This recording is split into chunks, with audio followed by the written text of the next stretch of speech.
मित्रों नमस्कार, मैं हूं राम नारायण शर्मा। आप देख रहे हैं स्मार्ट स्टडी मंत्रा के पीईटी स्पेशल भाग 31 को। तो आइए देखते हैं आज के इस एपिसोड में किन किन प्रश्नों को सम्मिलित किया गया है। तो आइए प्रश्नावली को स्टार्ट करते हैं।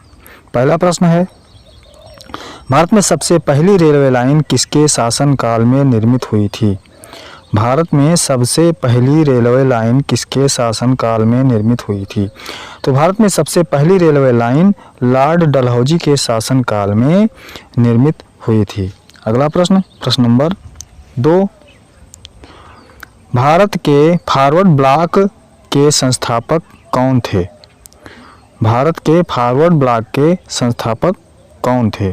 तो भारत के फॉरवर्ड ब्लॉक के संस्थापक थे नेताजी सुभाष चंद्र बोस। नेताजी सुभाष चंद्र जी ने फॉरवर्ड ब्लॉक की स्थापना की थी। अगला प्रश्न, प्रश्न नंबर 3, प्रसिद्ध कविता सरफरोशी की तमन्ना अब हमारे दिल में है, देखना है जोर कितना बाजुए कातिल में है, किसने लिखी थी?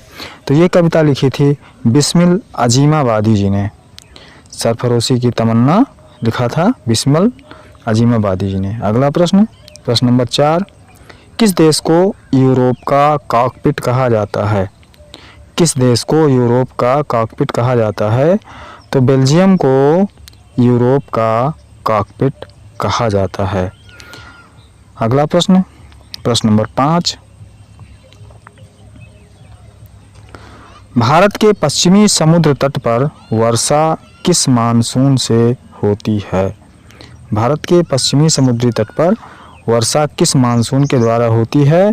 तो भारत के पश्चिमी समुद्र तट पर दक्षिण पश्चिम मानसून से वर्षा होती है। अगला प्रश्न, प्रश्न नंबर 6, कृष्णा नदी का उद्गम स्थल किसके समीप है?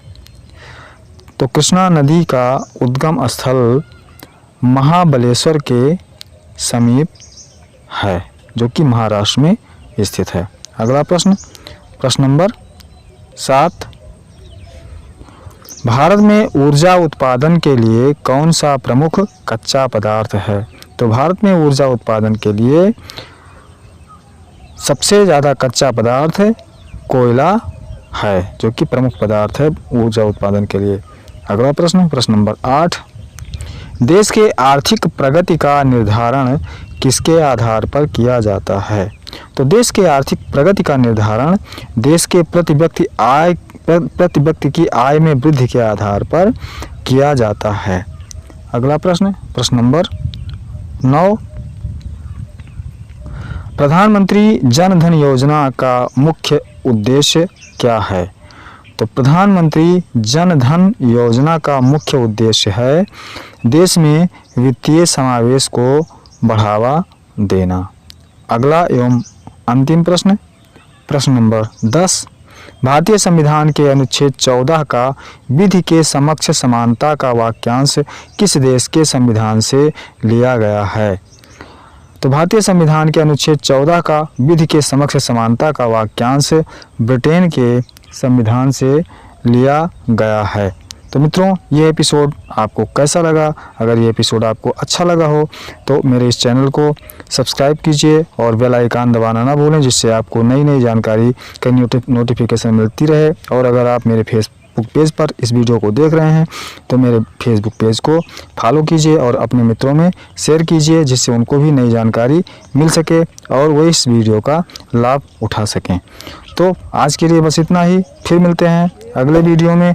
तब तक के लिए नमस्कार, जय हिंद, जय भारत।